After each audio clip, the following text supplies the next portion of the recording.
TEJ4M. This is a breadboard review, and we'll be using Tinkercad circuits to explore this and do a review of breadboards and a couple of basic circuits. Okay, so we're going to want to go to tinkercad.com. And once you're there, instead of joining now, just go to sign in. You may even find your account from last year is there if you have done this before. So you can either sign in with your school Google account or your school Microsoft account. I'd recommend those two. I'm going to use my school Google account. And from there, Tinkercad also allows you to do 3D designs, but we'll be using circuits. So you're going to click on circuits and go to create new circuit. So this will call up the environment where we can develop new Tinkercad circuits and test them out in their emulator or simulator. They call it a simulator. The main window is your workspace. On the right side, you'll see all the components that you can use. And you can change it from basic to all or starter kits. Basic is fine for what we're doing right now. Up in the top left, you'll see the name of the file. And I'd like you, right now it's just some random words that they put there, but I'd like you to change it to breadboard review.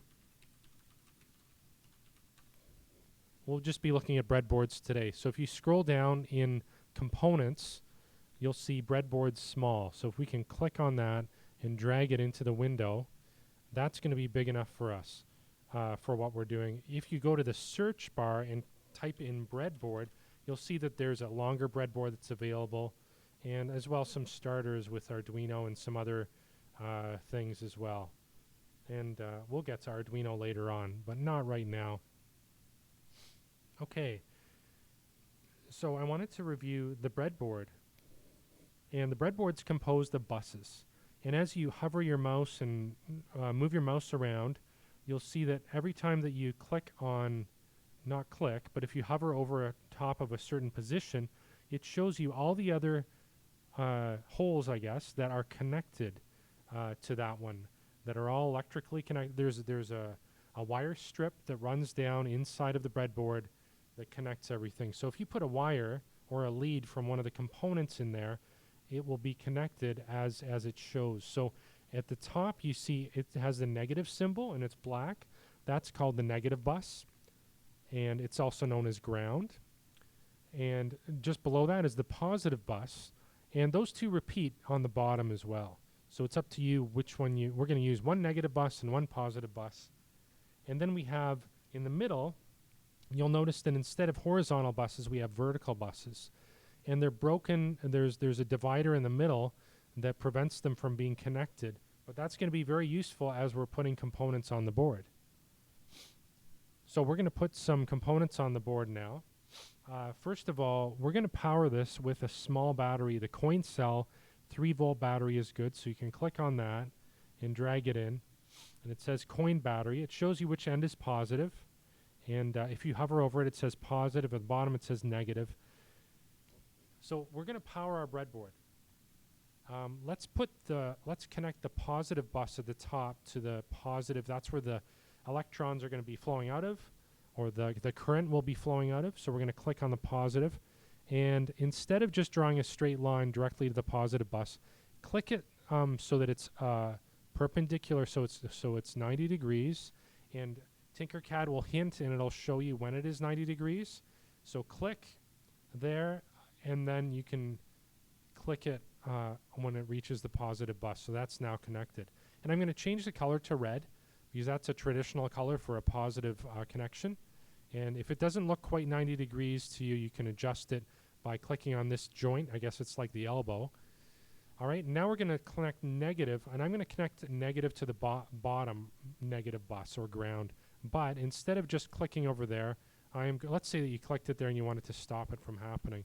What you could do is click on it and then press the delete key on your keyboard, and that'll allow you to delete a wire or a component.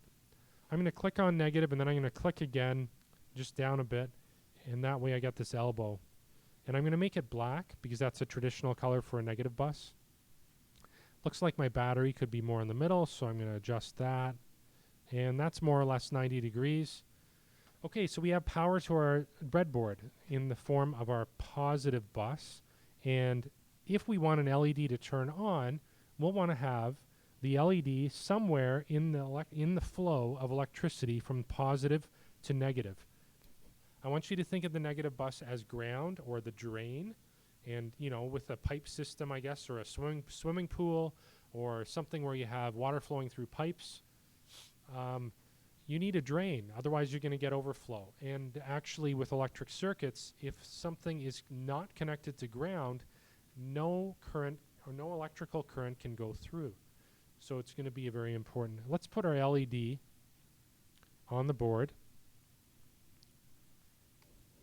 And because this is a vertical bus here that my legs are connected to, I wanted you to know that LEDs are polarized, meaning that you can only connect them to a power source in one direction. So you can't, you have to, the longer leg, see they're kind of illustrating it with the bent leg there, that's called the anode. The anode must be connected to the positive bus. So I'm going to drag a wire from here to here. So now we have electrical connectivity from the plus of the battery. Current is flowing through, going through the positive bus into the LED, but has nowhere else to go. So let's drag another wire from the shorter leg or the cathode to the ground.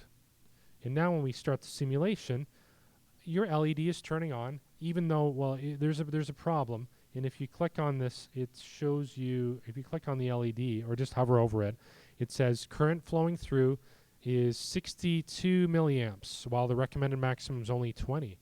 So the usable lifetime of the LED may be reduced, which doesn't really matter with a simulation. I mean, but in real life, that would not be a good thing.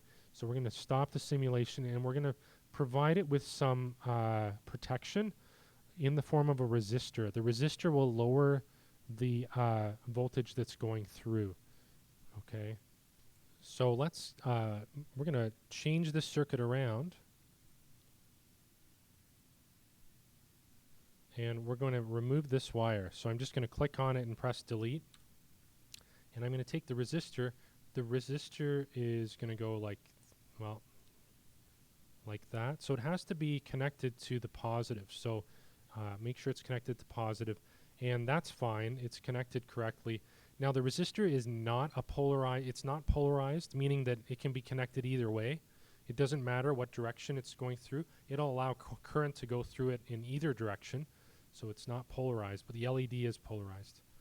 Okay, so when we start it now, we don't have any problems. The LED doesn't have any warnings, and everything looks fine. Okay, so next thing we want to do is see how to put a switch in, and I'll do that in the next video.